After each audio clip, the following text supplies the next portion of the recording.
Nah, not the whole thing. Just the clip. But now here we are. Is the technology great, fellas?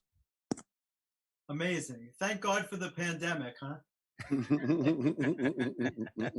Now, it's amazing, as much as the pandemic has dealt you, Jeffrey, that you could say that, you must be a true comedian of heart, because you had this thing almost take you out.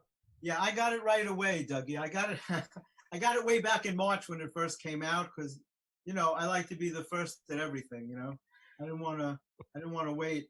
I wound up with COVID double pneumonia. Jesus.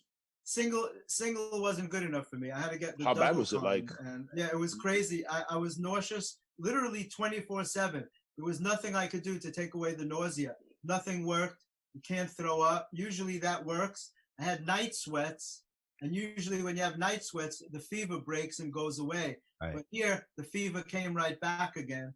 And I had some old-time thermometer that my great-grandmother in Russia would have made fun of. It was like one of those old glass and mercury thermometers.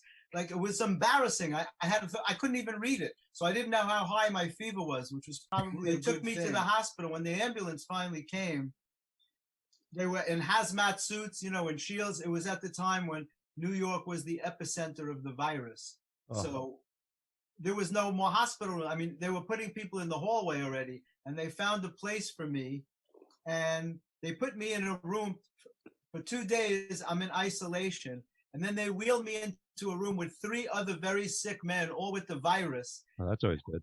And I don't know if they were kidding me or not, but they tell me that the guy in the bed next to me is from Wuhan, China. Wuhan, talk about a lucky break, right? Yeah. Wuhan, and he's coughing. He couldn't speak English, and he's coughing and choking into the air with no mask. And I'm laying right next to the guy, right? And when I express my concern to the nurse, she tells me not to worry because there's a thin curtain between us. Yeah, because Corona can't get through that. Yeah. Exactly. Meanwhile, she's in a fucking hazmat suit with a face shield and a mask, but I got a thin curtain.